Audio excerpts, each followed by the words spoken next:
Eu comentei no começo com vocês de que a gente via ali os ativos brasileiros mais interessantes do que o resto, né. Então, por trás disso está um pouco, de como está a nossa foto fiscal, nossa foto macro em relação ao resto do mundo. E aqui nesse slide, a gente ilustra o quanto a dívida aumentou durante a pandemia para diversos países, né.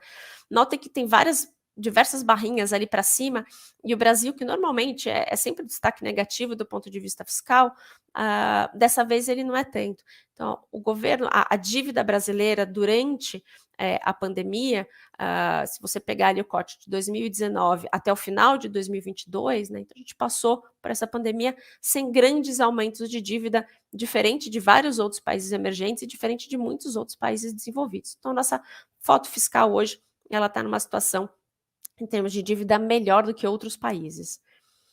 E não só a nossa dívida está no patamar melhor, né, nosso próprio resultado primário, que é esse gráfico da direita hoje, está numa situação também, uma foto melhor do que os pares, né. Então a gente tem aí, mesmo com, todos os gastos que o governo fez recentemente para combater ali os efeitos, do choque de energia, a gente ainda assim, na nossa estimativa, deve fechar com um superávit primário esse ano, cerca de 1% do PIB. A gente está numa situação bem melhor, por exemplo, do que vários pares emergentes, do que o México, do que os Estados Unidos, e vários desenvolvidos, como por exemplo o próprio Reino Unido, tá?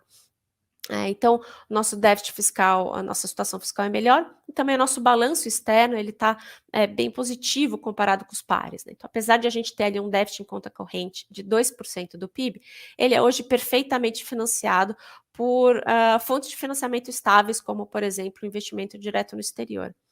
É. E a nossa própria inflação, né, que foi ali a vilã da história nesses últimos trimestres, quando a gente compara com o resto do mundo, a expectativa para esse ano é de uma inflação bem menor do que os pares.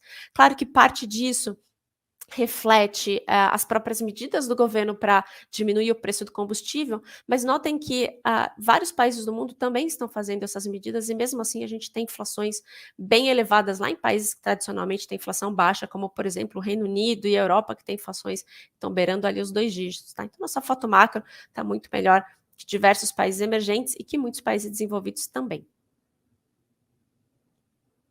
Eu comentei também que a gente está avançado no ciclo de política monetária, né, então aqui a gente ilustra a taxa de juros real ex-post, né, então a gente pega, o quanto os juros subiu ali ao longo de 2022 e tira a inflação de 2022, para comparar com diversos países do mundo, tá. Então hoje o Brasil tem um dos maiores juros reais,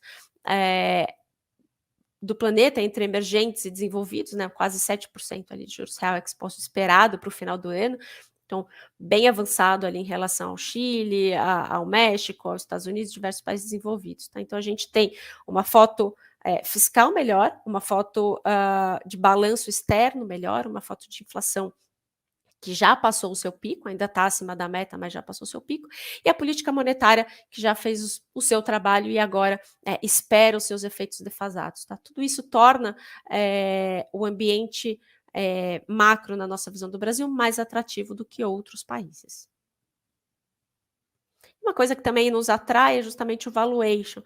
Quando a gente olha, por exemplo, o câmbio, para esse nosso cenário, a moeda está atrativa, então por isso a gente está ali comprada no BRL. E a gente também gosta bastante da bolsa, tá? Quando a gente olha diversas métricas, né? Então aqui está ilustrado o prêmio de risco da bolsa, comparado, por exemplo, com da bolsa brasileira, por exemplo, comparado com a bolsa dos Estados Unidos. A gente está aqui, na nossa visão, tem um excesso de prêmio na bolsa brasileira, tá? E de outras diversas métricas também, os prêmios estão elevados.